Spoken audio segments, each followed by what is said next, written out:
नर्मदे हर। और आज जो मेरे दिन की शुरुआत है, सुबह की शुरुआत वो हो रही है। मैं करहिया गांव से भी आ चुका हूँ गरुड़ मंदिर, गरारू घाट। और मेरी तबीयत आज बहुत ख़राब है, फिर भी मैं सोच रहा हूँ ब्लॉग बना ही लूँ। तो गरुड़ मंदिर में मैं आया हूँ। यह 17वीं शताब्दी में गौड़ शासक बलवंत सिंह जी के द्वारा बनवाया गया था। सामने शिव जी का मंदिर और इधर सामने में किला है, पर हम उस पार नदी के जा नहीं सकते। तो जब उधर से वापस आएंगे तो फिर नदी के उस तरफ हम जाएंगे। वैसे यह थोड़ा जर्जर हो चुका है, पर इसकी खूबसूरती है कि मतलब मन को भाए ही जा रही है।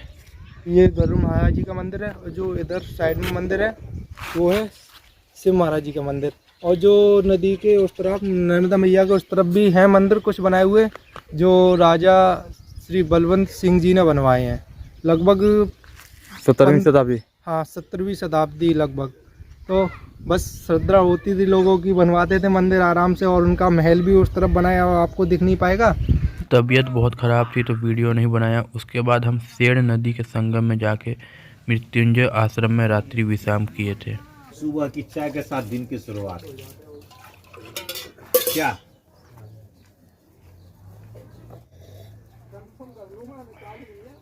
नर्मदे हर। आज है 27 नवंबर और मैं आज रुका था यहाँ मृत्युंजय आश्रम, संगम घाट, संगम ग्वारी घाट, दक्षिण तट।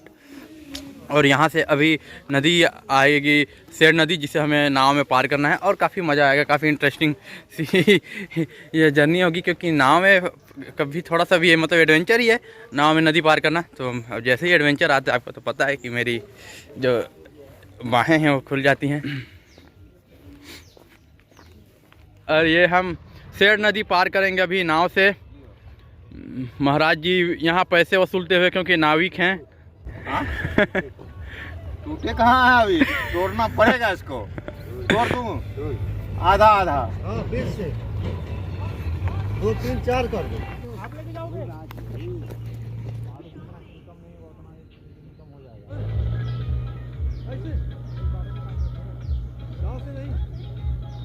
और अभी मैं हूँ सेड़ नदी सगुन घाट, जो कि सेड़ नदी और नर्मदा नदी का संगम है। और सुबह के बज रहे हैं 8। हमें 8 बजे से पहले यहाँ नाविक आता नहीं है, तो इसलिए हम 8 बजे तक का इंतज़ार कर रहे थे। और 8 बजे के बाद और अब हम पार करेंगे यहाँ संगम नाव से। नाविक भी आ गए हैं, उधर वो अपना नाव का जुगाड़ बना रहे हैं। और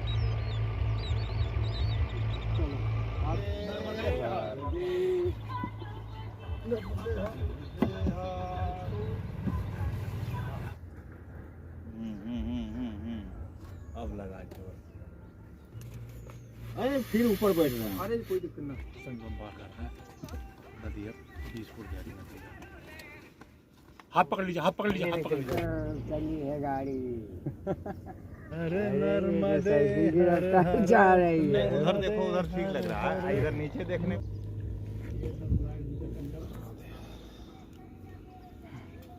सारे लोग यहाँ पर उतरते हुए, नाव ठीक से पहुँची नहीं तो मुझे जूते उतारने पड़ गए।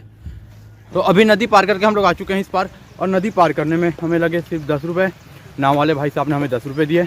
और जिन लोगों ने मेरा चैनल सब्सक्राइब कर रखा है उन्हें तहे दिल से धन्यवाद। और अगर आपको मेरी वीडियो अच्छी लगती है तो लाइक कर दें। आपको मेरे लिए जो भी सुझाव है आप कमेंट करके मुझे सुझाव दे सकते हैं, ताकि मैं अपने आप में सुधार ला सकूँ। वो किसी भी तरीके से हो सकता है, बोलने के तरीके से, वीडियो कंटेंट में, कुछ भी हो सकता है। तो आप सुझाव देते रहें मुझे। और आपको मैं एक बहुत ही ख़ास इंसान से मिलाना चाहता हूँ। महाराज जी हैं, ये अभी नदी पार करके इस पार आ गए। आज कुछ बोल नहीं रहे हैं अभी। राम बरन बाबा। और आज इन्हें बाल भोग मतलब नाश्ता अभी तक मिला नहीं है, तो थोड़ी शरीर में ऊर्जा की कमी थी। पर नर्मदा मैया के दर्शन करते ही इनके शरीर में ऊर्जा आ गई है।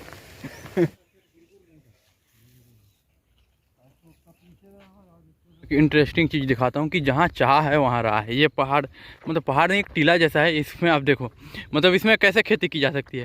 पर लोगों ने यहाँ भी हल जोत रखा है, और यहाँ भी उन्होंने मतलब फल बोए हैं, जो सब्जी जो भी हैं यहाँ पे भी उन्होंने फसल बोई है। और यहाँ भी खेती कर रहे हैं। मतलब एक एक जगह इधर है मध्य प्रदेश में, नरसिंहपुर ज़िले में ना, कोई भी जगह नहीं छोड़ना है। एक एक जगह मतलब जहाँ 1 इंच भी मिल जाए वहाँ भी खेती करना ही है।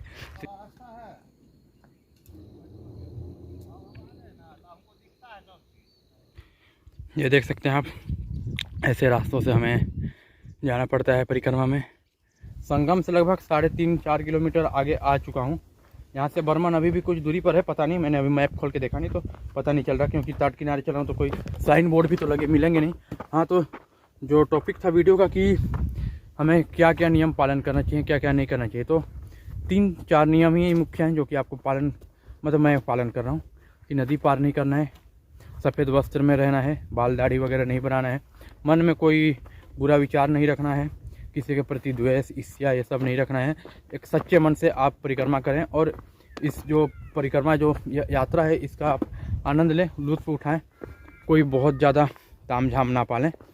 बाकी मैं और हाँ, वो बाकी जो भी नियम है कि सुबह सुबह ही नहाना है, ये सब उतना ज़रूरी है नहीं। मैं आज नहाया नहीं हूँ क्योंकि ठंड बहुत लग रही थी, तो इतना भी ज़रूरी नहीं है। आपके ऊपर पूरे तरीके से निर्भर करता है कि आप कौन से नियम का पालन करना चाहते हैं, कौन से नियम का पालन नहीं करना चाहते।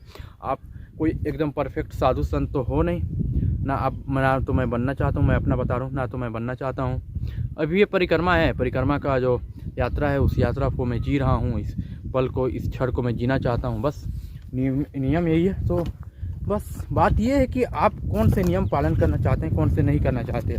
आपको तो रास्ते में ऐसे ऐसे बाबा साधु मिलेंगे जो कि मतलब आपकी परिक्रमा खंडित करवा चुके हैं। अगर आप चलें तो आपकी परिक्रमा खंडित होनी ही होनी, आप चाहे कितने भी नियम पालन कर लो, आपकी परिक्रमा खंडित हो ही जाएगी। सबसे पहले तो आप चप्पल जूते नहीं पहन सकते, वरना आपकी परिक्रमा खंडित है, वो भी वर्जित है। तो आपके ऊपर पूरी तरीके से आपके ऊपर निर्भर है आप कौन सा नियम का पालन करना चाहते हैं। बाकी मैंने कुछ आपको जो बताया वो थोड़े बहुत ज़रूरी हैं, वो आप पालन करें, नहीं तो इतना भी कोई ऐसा मील का पत्थर है नहीं। तो ठीक है, आपके ऊपर निर्भर है। देखो, आपको नर्मदा परिक्रमा में नर्मदा माता से आपको संपर्क बनाना है। बाकी जो बाबा साधु जो भी आपको मिलेंगे वो सब आपको बहकाएंगे, क्योंकि सबकी अपनी अपनी मत होती है, अपनी अपनी इच्छा होती है। जिनका जैसा मत है ना, वो अपने दिमाग को वैसा ही फिट करके बैठे हैं कि हाँ मैं ये कर रहा हूँ तो यहाँ पे बाबा लोग का कंपटीशन चलता है। मैं 5 बजे नहाया, अरे बाबा मैं 4 बजे नहाया, मतलब इसमें भी कंपटीशन है, भक्ति में भी। तो आप मैया किनारे चलें, मैया से बातें करें, आपको सब समझ आ जाएगा कि ये सब फालतू ढकोसला बातें हैं, इतने सारे नियम ये सब वो सब। मन आपका साफ़ होना चाहिए। मेरा सबसे अच्छा नियम यही है कि आपका मन साफ़ होना चाहिए, बस। यहाँ पे एक छोटा सा नाला जो कि नर्मदा मैया में मिल रहा है, अब उसे पार करने की जद्दोजहद में इसे पार कैसे किया जाए, जूते निकालने ही पड़ेंगे। ओए ओए ओए ओए,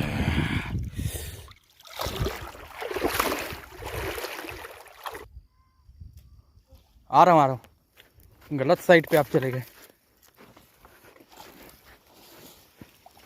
अरे बाप रे, 2 हाथ दो। पकड़ वहाँ जाना ही पड़ेगा। महाराज जी, ये यहाँ की जो मिट्टी है ये वाली है, तो ये खतरनाक है। लगता है कि बालू है पर पैर अंदर चले जाता है, पता नहीं कैसे।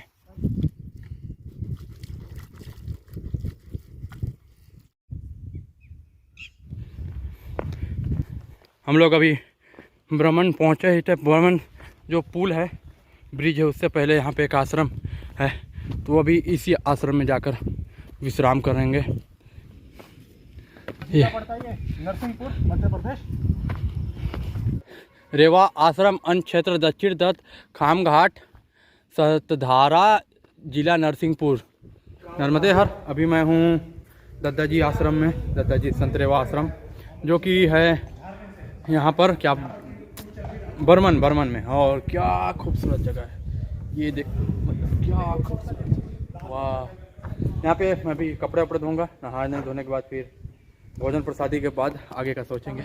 एक महाराज ने कमेंट कर ही दिया है कि क्या एडवेंचर करोगे, सुबह सुबह नहा नहीं सकते तो उस कमेंट की वजह से मैं डिप्रेशन में तो नहीं आ रहा हूँ, पर अच्छा नहीं लग रहा यार। मुझे सुबह नहाना अच्छा नहीं लगता, मतलब नहा लेता हूँ कभी कभी, 4:30 बजे नहा लेता हूँ, पर डेली नहीं होता क्योंकि ठंड लगती है बहुत। ये हमारे अविनाश प्रभु जी हैं, करेंगे सबका नाश, कुछ इस प्रकार से इनकी कथा है। देखिए कपड़े धो रहे हैं, खुद का नाश कर रहा हूँ मैं। जय, ये पता है क्या, इस यात्रा के दौरान ना आप इतना कुछ जान जाओगे ना, मतलब हर कदम ना भक्ति का पाठ ही है।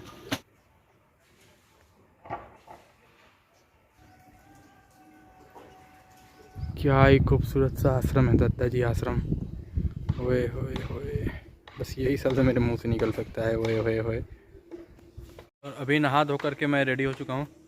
कपड़े धो दिए हैं, अभी सूखने में वक्त लगेगा। अगर नहीं सूखा तो बैग के पीछे टांग के मैं आगे बढ़ जाऊँगा। भोजन बनने में भी वक्त है, भोजन अभी बनेगा कुछ टाइम में।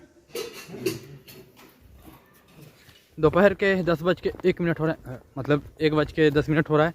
अब यहाँ भोजन पानी करके और नहा धो करके कपड़ा वपड़ा धो करके सब करके निकल चुका हूँ मैं यहाँ से। अभी बरमान जो मेन मुख्य जगह है वहाँ जाना है, वहाँ पे कुछ कुछ अच्छे सीन है वो देख लूँ तो अच्छी बात है। उसके आगे अगर किस्मत रही अच्छी तो फिर मैं पहुँच सकता हूँ आज लिंगा घाट पहुँचने की कोशिश रहेगी। बाकी लोग आगे बढ़ गए पर मेरी खुजली है कि मैं यहाँ पर आया हूँ यह धारा देखने के लिए, जो कि बहुत ही फेमस है यहाँ बर्मन में। अब आपको वाइड एंगल में अच्छे से समझ आएगा कि इतनी खूबसूरत जगह है ना ये। पर मैं ज़्यादा देर रुक नहीं सकता, तो मेरे पास वक्त की कमी है थोड़ी, तो मुझे जाना होगा आगे, क्योंकि अभी मुझे लिंगा घाट पहुँचना है आज कैसे भी करके। मान कसम ये जगह इतनी सुंदर है ना, पत्थर कटे हुए पत्थर और यहाँ से निकलती हुई नर्मदा मैया। ओए क्या बात है, मेरी आंखें, मेरे को लग रहा है यहाँ रुक जाऊँ मैं, मतलब इतना अच्छा लग रहा है ये जगह ना। वाह, ये जगह मुझे बहुत पसंद आ रही है, लेकिन आगे बढ़ना ही पड़ेगा। ये देखो आप, कचरे कचरे कचरे कचरे, मतलब इतनी गंदगी है ना, मैं क्या ही बताऊँ। मतलब शर्म आती है मुझे अपने आप पे, इस देश की नागरिक होने पे। कोई झूठ बात, मतलब देश के नहीं, देश के लोगों की सोच पे। मान में यहाँ पे नदी दो भागों में बढ़ गई है। यहाँ पे बीच में ये जो दिख रहा है आपको टापू जैसा, इसके उस तरफ एक नदी की एक भाग है और इसके इस तरफ नदी की एक भाग है।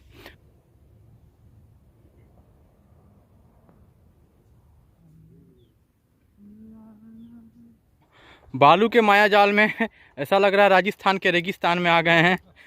बालू खत्म ही नहीं हो रही और इसमें तेजी से चल भी नहीं पा रहे ना प्रभु। गाती गाती पाँव घुस जाते, इतना गहरी बालू। यहाँ पर फिर से एक और बार नदी पार करने के लिए, मतलब छोटी सी धारा पार करने के लिए जूते खोलने पड़ रहे हैं मुझे। क्यों, आखिर क्यों क्यों ऐसा रास्ता क्यों? मैं क्यों इस पे तैर के नहीं जा सकता? गया गया, जल्दी जाओ जल्दी जाओ।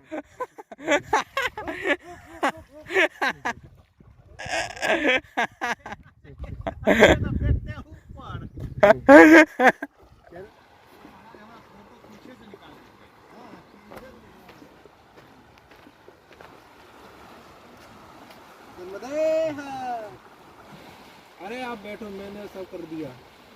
मान से मैं थोड़ा आगे आया ही था कि ये नदी के उस पार, ओ क्या बड़ी ही सुंदर मतलब मंदिर है हनुमान जी की। एक बड़ी सी प्रतिमा भी है, जगह नमामि देवी नर्मदे, जो कि आप देख सकते हैं बड़े बड़े अक्षरों में लिखा हुआ है। नदी के उस पार है, मतलब नदी के बीच में, नदी यहाँ से दो धारा में बढ़ चुकी है और यह नदी के बीच में बड़ी ही सुंदर मंदिर। नमामि देवी नर्मदा।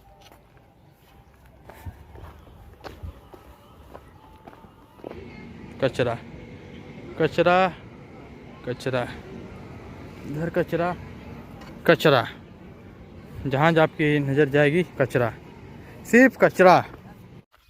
1 घंटा लगभग पूरा चलने के बाद इस खेतों में, वहाँ से बरमान से रामघाट टोला दक्षिण तट, बढ़िया घाट जिला नरसिंहपुर, स्वागत नंदन अभिनंदन माँ रेवा आश्रम एवं अन्य क्षेत्र, पैदल परिक्रमा वासियों के लिए भोजन एवं ठहरने की निःशुल्क व्यवस्था। यहाँ पे मैं पहुँचा हूँ और यहाँ पे हमारी टीम मतलब बोल रही है कि यहीं रुकना है, इससे आगे नहीं बढ़ना। तो जंगल के बीच में एकदम, मतलब कहीं भी कोई इच्छा नहीं और बहुत टाइम से हम चल रहे थे। मैं उस किसी संयोग बस वीडियो नहीं बना पाया। तो अभी लगभग 1-1.5 घंटे चलने के बाद यहाँ पे हम पहुँचे और यहीं आज की रात्रि विश्राम होगी हमारी। अभी दोपहर के 4 बज रहे हैं और महाराज जी चाय बनाते हुए, थोड़ी चाय पी के फिर उसके बाद भोजन बनाया जाएगा। चलती हुई चाय की पार्टी, पर अनफॉर्चुनेटली अपने पास कोई भी स्नैक्स नहीं है।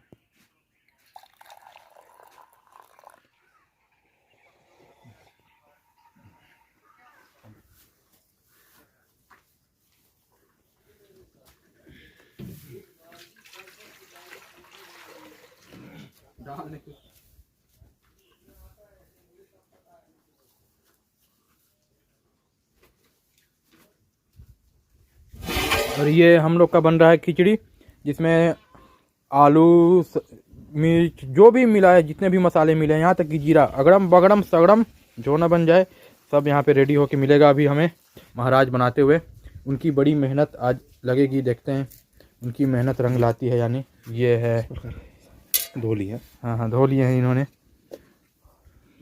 अंदाजे से ही डाल के बना दिया, जो ना बन जाए, बनेगा अच्छा ही।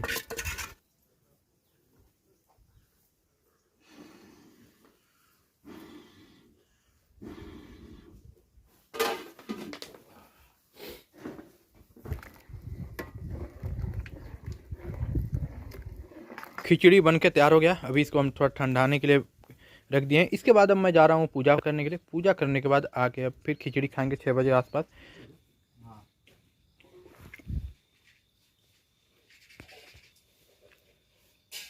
और खिचड़ी बन गई है। इसमें खिचड़ी बनने के बाद मैंने पूजा पाठ किया और उसके बाद अब मैं बना रहा हूँ चाय। एक बार फिर से हम पियेंगे चाय, क्योंकि चाय is a national drink of India. हाँ, पूजा पाठ करके चंदन वंदन लगा के पूरे तरीके से तैयार हूँ। भोजन करूँगा। काफ़ी मज़ा आ रहा है, काफ़ी अच्छा लग रहा है, आनंदमयी वक्त है। और आश्रम इतने शांत जगह पे थोड़ी सी भी चूचा नहीं, तो जो मज़ा मिल रहा है, ट्रस्ट मी, इट्स हेवन।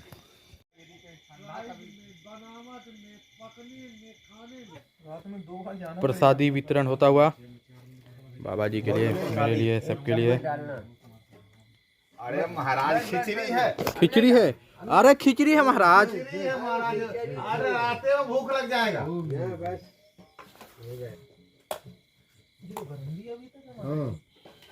और भोजन करके रात हो गई।